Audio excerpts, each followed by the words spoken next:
Om Swastiastu. Assalamualaikum warahmatullahi wabarakatuh. Shalom, Namo Buddhaya, salam sejahtera untuk kita semua. Salam harmoni. Video ini saya buat untuk memenuhi tugas mata kuliah etika bisnis. Nah, pada video ini saya akan menjelaskan rangkuman materi dari bab 1 sampai dengan bab 6. Saya akan mulai membahas dari bab 1 terlebih dahulu. Nah, pada bab 1 ini membahas tentang pendahuluan etika bisnis. Secara etimologi, kata etika berasal dari bahasa Yunani, yang dalam bentuk tunggal yaitu etis, dan dalam bentuk jamaknya yaitu taetis. Etos yang memiliki arti sikap, cara berpikir, watak, kesusilaan, atau adat. Sedangkan bisnis dalam artian luas adalah suatu istilah umum yang menggambarkan suatu aktivitas dan institusi yang memproduksi barang dan jasa dalam kehidupan sehari-hari. Nah, jadi yang dimaksud dengan etika bisnis, Berton mengatakan bahwa etika bisnis merupakan pemikiran atau refleksi tentang moralitas dalam kegiatan ekonomi dan juga bisnis. Moralitas selalu berkaitan dengan apa yang dilakukan oleh manusia, dan kegiatan bisnis merupakan salah satu bentuk kegiatan manusia. Adapun peranan etika dalam kegiatan bisnis, yang pertama itu etika berperan sebagai penghubung pelaku bisnis. Kemudian yang kedua, etika harus menjadi pedoman dalam kegiatan masyarakat dan juga seharusnya menjadi pedoman bagi para pembisnis. Selanjutnya pada bab 2. Bab ini membahas tentang teori-teori dalam etika bisnis. Nah, di sini ada 4 teori yang dikemukakan. Yang pertama, teori utilitarianisme, yaitu tindakan dievaluasi berdasarkan manfaat dan biaya yang dibebankan pada masyarakat. Nah, adapun konsep teori ini, yang pertama, membuat hal terbaik bagi banyak orang. Kemudian yang kedua, mampu memberikan manfaat bagi setiap orang. Yang ketiga, mendapatkan manfaat terbaik dari manfaat-manfaat kemungkinan yang dipertimbangkan. Kemudian teori yang kedua yaitu teori deontologi. Teori deontologi dalam etika bisnis menekankan tentang kewajiban seseorang untuk berperilaku sesuai dengan tanggung jawab yang diberikan. Misalkan kita bekerja dalam sebuah perusahaan dan bertugas untuk menangani pemasaran produk. Maka sesuai dengan teori ini, dalam etika bisnis kita harus melakukan tugas tersebut dengan baik dan penuh dengan tanggung jawab. Kemudian yang ketiga ada teori hak. Nah, seperti pembahasan etika pada umumnya, teori hak berbicara mengenai sesuatu yang pantas dan harus didapatkan oleh seseorang individu. Sehingga jika dilihat dari segi bisnis, segala keputusan yang diambil perusahaan tidak boleh melanggar hak seseorang.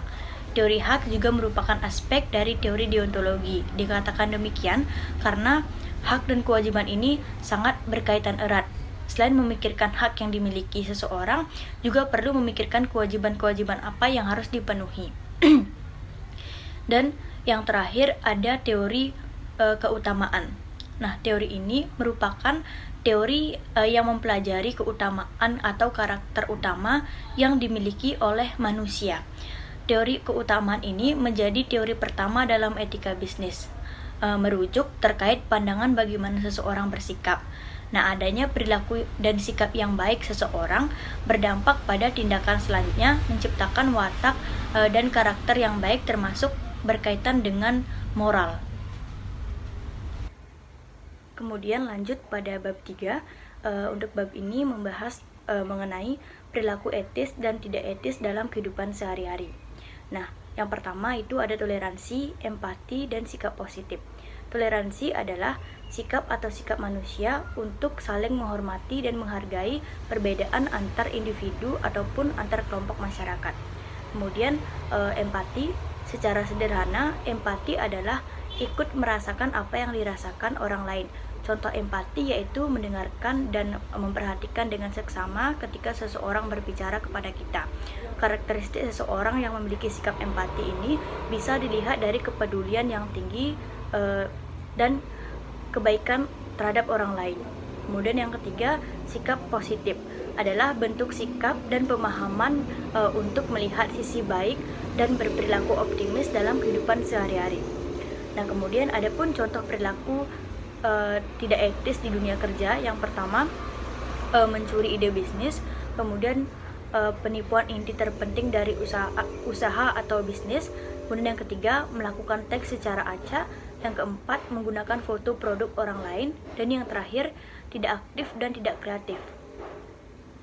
Selanjutnya pada bab 4, yaitu membahas tentang arah bisnis dan tujuan penerapan etika dalam aspek bisnis, norma, dan juga hukum. Yang pertama ada teori normatif, merupakan bagian terpenting dari etika dan bidang di mana berlangsung diskusi paling menarik mengenai tentang masalah normal. Etika normatif disebut bersifat preskriptif atau memerintahkan, yaitu menentukan benar tidaknya tingkah laku atau anggapan moral. Kemudian yang kedua ada metaetika, yaitu menunjukkan pembahasan yang bukan moralitas secara langsung, melainkan mengacu berbagai konsep yang digunakan dalam bidang moralitas. Nah, dengan demikian pula dapat dikatakan tentang perkembangan metaetika karena berkaitan dengan filsafat analitis. Kemudian yang ketiga ada deskriptif ethics, yaitu menggambarkan sebagaimana suatu tingkah laku moral dalam artian yang luas, misalkan adat istiadat atau kebiasaan, anggapan-anggapan tentang baik dan buruknya suatu tindakan yang diperbolehkan atau tidaknya. Lanjut pada bab 5, yaitu etika dalam bisnis internasional. Nah, ada beberapa masalah yang mungkin terjadi dalam bisnis internasional. Misalkan yang pertama, dalam bidang pemasaran. Terkadang muncul permasalahan etika terkait pelaksanaan promosi seperti adanya unsur seks dalam periklanan, pemasaran langsung dari sekolah, dan periklanan yang diarahkan dengan tidak memberikan informasi produk yang sebenarnya. Kemudian pada bidang keuangan, misalkan terkait perdagangan orang dalam, pembayaran yang sangat besar terhadap perusahaan CEO sebagai kompensasi eksklusif dan pembuatan laporan keuangan yang tidak benar. Kemudian dalam tenaga kerja, misalkan terkait pemberian upah buruh yang sangat rendah untuk produksi barang yang relatif mahal harganya, serta gangguan gender, suku, agama dalam pekerjaan. Pembahasan yang terakhir yaitu pada bab 6 yang membahas tentang sumber-sumber dan nilai dalam perilaku etika agama, filosofi, budaya, dan juga hukum. Yang pertama pada sumber hukum. Etika tanpa landasan agama hanya akan menjadi sebuah gagasan untuk berbuat baik, tetapi manusia tidak memiliki dorongan yang kuat untuk melakukannya, karena terdapat nilai-nilai universal yang terdapat dalam semua agama.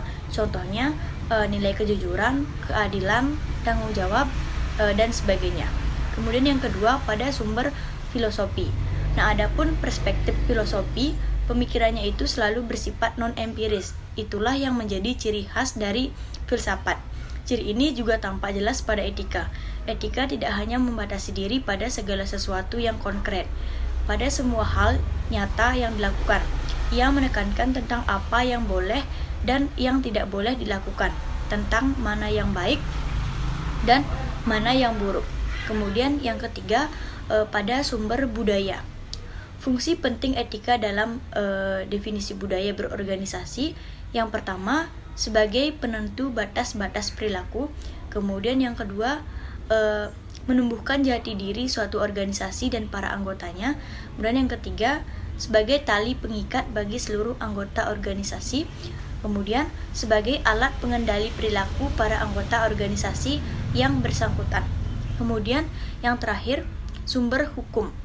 Nah, hukum dalam berbisnis diciptakan sebagai upaya mengatur dan melindungi bisnis tersebut dari berbagai macam risiko yang mungkin saja bisa terjadi. Pada umumnya, pembisnis lebih menerapkan hukum sebagai cerminan etika mereka. Hal ini disebabkan oleh kejelasan mengenai aturan-aturan serta hukuman yang diberikan oleh perangkat hukum memiliki kedudukan yang lebih konkret ketimbang hukum yang hanya bersifat moral. Baik, mungkin sekian yang dapat saya sampaikan mengenai pemaparan materi dari bab 1 sampai bab 6. Atas perhatiannya saya ucapkan terima kasih, dan tidak lupa juga saya ucapkan permohonan maaf apabila ada kesalahan dalam pengucapan. Akhir kata saya ucapkan dengan ngaturang para mesanti. Om Santi Santi Santi Om. Wassalamualaikum warahmatullahi wabarakatuh. Shalom, Namo Buddhaya, salam sejahtera untuk kita semua. Salam harmoni.